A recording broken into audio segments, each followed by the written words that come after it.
ನಾಡಿನಾದ್ಯಂತ ಯುಗಾದಿ ಹಬ್ಬವನ್ನು ಇಂದು ಸಂಭ್ರಮದಿಂದ ಆಚರಿಸಲಾಗುತ್ತಿದ್ದು, ಶಿವಮೊಗ್ಗ ಜಿಲ್ಲೆಯಲ್ಲಿ ಯುಗಾದಿ ಹಬ್ಬವನ್ನು ಮತದಾನದ ಹಬ್ಬವನ್ನಾಗಿ ಮತದಾರರಿಗೆ ಜಾಗೃತಿ ಮೂಡಿಸಲಾಗುತ್ತಿದೆ. ನಗರದ ಪ್ರಮುಖ ಪ್ರದೇಶಗಳಿಗೆ ತೆರಳಿ ಬೀದಿ ನಾಟಕ, ಮತದಾರ ಜಾಗೃತಿ ಗೀತೆ, ಜಾನಪದ ನೃತ್ಯ ಹಾಗೂ ಮತ್ತಿತರ ಸಾಂಸ್ಕೃತಿಕ ಕಾರ್ಯಕ್ರಮ ಮೂಲಕ ಜಾಗೃತಿ ಮೂಡಿಸಲಾಯಿತು.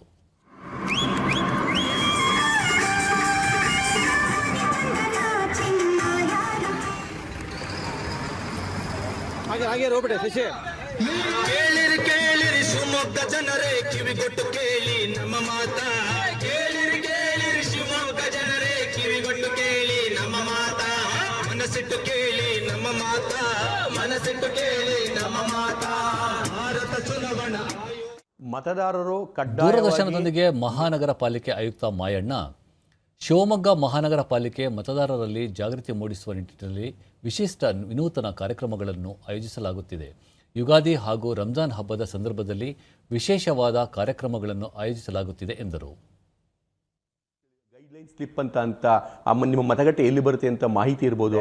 ಎಲ್ಲಿ ಪ್ರಜಾಪ್ರಭುತ್ವದ ಮತದಾನದ ಹಬ್ಬವನ್ನು ನಾವು ನಿಜವಾದಂಥ ಹಬ್ಬದ ರೀತಿಯಲ್ಲೇ ಆಚರಿಸಬೇಕು ಅನ್ನೋ ಉದ್ದೇಶವನ್ನು ಇಟ್ಕೊಂಡು ಮಾಡ್ತಾ ಇದ್ದೇವೆ. ಯುಗಾದಿ ಸಂಭ್ರಮದ ದಿನನೂ ಕೂಡ ನೃತ್ಯ ಕಲಾವಿದ ಶಶಿಕುಮಾರ್, ಜಿಲ್ಲೆಯಲ್ಲಿ 100% ಮತದಾನವಾಗಬೇಕು ಎಂಬ ನಿಟ್ಟಿನಲ್ಲಿ ನೃತ್ಯದ ಮೂಲಕ ಜಾಗೃತಿ ಮೂಡಿಸಲಾಗುತ್ತಿದೆ ಎಂದರು. ಜಾಗೃತಿಯ ಒಂದು ಕೆಲಸವನ್ನು ಮಾಡ್ತಾ ಇದ್ದೇವೆ. ಇದಕ್ಕೆ ಜಿಲ್ಲಾಡಳಿತ ಆಗಿರ್ಬೋದು, ಮಹಾನಗರ ಪಾಲಿಕೆ ಆಗಿರ್ಬೋದು, ಎಲ್ಲರೂ ಕೂಡ ಪ್ರೋತ್ಸಾಹ ಮಾಡ್ತಾ ಇದ್ದಾರೆ. ಮುಖ್ಯವಾಗಿ ನಮಗೆ ಅನುಪಮ ಮೇಡಮ್ ಅವರು ಇದರ ಮಾರ್ಗದರ್ಶನವನ್ನು ತೋರಿಸ್ತಾ ಇದ್ದಾರೆ.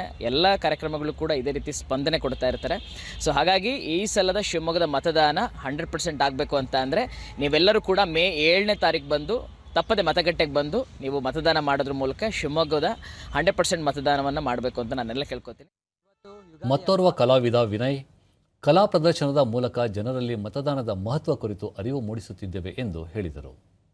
ಯುಗಾದಿ ಹಬ್ಬದ ಮೂಲಕ ನಾವು ಮತದಾನದ ಜಾಗೃತಿ ಮೂಡಿಸ್ತಾ ಇದ್ದೀವಿ. ಎಲ್ಲೆಲ್ಲಿ ಜನ ಸೇರ್ತಾರೋ ಅಲ್ಲೆಲ್ಲ ಕೂಡ ಹೋಗ್ಬಿಟ್ಟು ನಮ್ಮ ನೃತ್ಯದ ಮೂಲಕ ನಾವು ಮತದಾನದ ಬಗ್ಗೆ ಜಾಗೃತಿ ಮೂಡಿಸ್ತಾ ಇದ್ದೀವಿ. ಸೊ ಎಲ್ಲರೂ ಕೂಡ ಮತದಾನ ಮಾಡಿ.